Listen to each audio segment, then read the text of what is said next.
Being smart can quietly become a trap, because when you know you have potential, it is very easy to believe you can always catch up later. You tell yourself that you are capable, that you understand quickly, that once you really decide to focus, everything will move fast. And for a while, that story feels true. But this is exactly how many intelligent people lose years. Not because they are lazy, not because they are incapable, and not because they do not want more from life. They lose years because they trust potential more than structure. They trust intelligence more than repetition. They trust future pressure more than present discipline. And that mistake is expensive. A lot of people think failure looks dramatic. They imagine failure as something obvious, a collapse, a big mistake, a visible crisis. But for smart people, failure often looks much quieter than that. It looks like planning instead of doing, thinking instead of deciding, researching instead of starting, watching useful content instead of applying it, organizing instead of finishing, waiting for the perfect mental state instead of learning how to work in an ordinary one. That is why this problem is so deceptive. From the outside, it does not even look like a problem. It can look like intelligence. It can look like depth. It can look like self-awareness. It can even look like ambition. But if your mind is always active and your life is not moving forward, then activity is not the same thing as progress. Mental motion is not always real motion. And if you are not careful, you can build a whole identity around being thoughtful, insightful, and full of potential, while quietly avoiding the repeated work that would actually change your life. Then attention starts leaking, and attention rarely leaves in a dramatic way. It leaves through small exits, a notification, a message, a quick check, a small discomfort. One thought that says, I'll start properly in 10 minutes, and then those 10 minutes become 20. This is where smart people often misunderstand themselves. They think the issue is motivation. It usually is not. Sometimes the issue is simply that their attention is too available to everything, too interruptible, too unprotected, too responsive to discomfort. If your mind can be pulled away by every impulse, then intelligence does not save you. In fact, intelligence can make the problem worse because it helps you explain the delay in very sophisticated language. You call it preparation, you call it needing clarity, you call it waiting until you can do it properly. You call it not wanting to waste effort in the wrong direction. But often, what looks like complexity is just avoidance with better vocabulary. And avoidance is dangerous because it damages more than output. It damages self-trust. Every time you tell yourself, I will do this later, and then do not return, your mind records something, not loudly, not dramatically, but repeatedly. It learns that your promises are soft. It learns that your intentions are negotiable. It learns that your plans do not automatically deserve belief. And once self-trust gets weak, even simple things start feeling heavier, not because they became objectively harder, but because internally you no longer believe you will follow through. That is why discipline is not just a productivity topic. It is an identity topic. When discipline is weak, you stop seeing yourself as reliable. You stop trusting your own effort. You stop taking your own plans seriously. And eventually, you begin expecting less from yourself than you are actually capable of. That is one of the saddest forms of underperformance. So what actually helps? The first thing is this: stop waiting for motivation to do the job of structure. Motivation is emotional.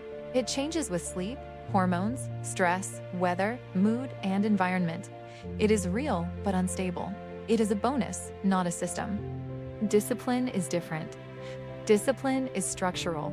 It decides what happens on normal days, tired days, distracted days, uninspired days. It protects your priorities when your feelings are unreliable.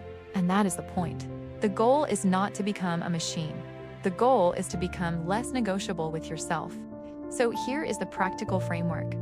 First, make focus easier than distraction. Do not ask willpower to fight 10 battles every hour. Remove unnecessary friction. Put the phone away. Silence what does not matter. Keep the desk visually clean. Open only what you need. A good environment does not guarantee focus, but it makes focus less expensive. Second, define the work before the session begins. Do not sit down with a vague idea like, I should work on this. That invites drift immediately. Instead, decide, what exactly am I doing, for how long, and what counts as done for this session. Specificity creates traction. When the mind knows the shape of the task, resistance usually gets smaller. Third, stop measuring yourself by intensity and start measuring yourself by return. A lot of people secretly respect emotional intensity too much. They think the best work happens when they feel unusually driven, deeply inspired, completely locked in. But that standard is unstable. A better question is, how quickly can I return? Can you come back to the task after distraction? Can you restart after losing momentum? Can you resume without turning one bad moment into a bad day? That is real discipline. Not perfection, not intensity. Return. Because in real life, most time is not lost when attention breaks. Most time is lost in the gap between distraction and return. Fourth, build proof in small units. Do not try to rebuild your identity through one perfect day. That usually becomes another fantasy. Instead, create repeated evidence. One honest hour of focused work. One clean session without checking the phone. One promise made and kept. One small task finished properly. That kind of proof matters more than people think, because your mind does not trust speeches, it trusts evidence. You cannot think your way into self-respect while repeatedly ignoring your own standards. But you can act your way back into it, one clean decision at a time. Fifth, protect the beginning of the work session. The first 15 to 20 minutes matter a lot. If the session starts polluted, the rest often follows. So begin clean. No random checking, no drifting, no half-working. Sit down and make the first minutes honest. Sixth, give yourself recovery without giving yourself escape. Your attention does need breaks, but breaks should reset you, not absorb you. Stand up, stretch, breathe, walk for a minute. Look away from the screen, let your nervous system settle, but do not hand your attention to something designed to capture it. Not every break is rest. Some breaks are just beautifully packaged distraction. Seventh, review your patterns without self-drama. At the end of the day, ask simple questions. Where did my focus break? What triggered it? What made the task easier? What type of environment helped? At what point did I start negotiating with myself? You do not need shame for this. You need data. Smart people often waste energy judging themselves when they should be studying their own patterns. Clarity is more useful than guilt. Observation is more useful than self-attack, because discipline is not punishment, it is protection. It protects your attention from noise. It protects your goals from drift. It protects your identity from self-betrayal. And that is the deeper reward. Discipline does not just help you get more done, it changes the relationship you have with yourself. You stop admiring your future self from a distance. You stop romanticizing potential. You stop waiting for the perfect version of you to arrive and save the current one. Instead, you begin becoming someone your present self can respect. Someone who returns. Someone who follows through. Someone who keeps promises small enough to keep and important enough to matter. That is where momentum really begins. Not in hype, not in pressure, not in one dramatic breakthrough. It begins when your mind starts seeing repeated proof that your priorities are real.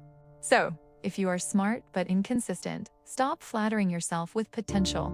Potential is useful, but it is not a result.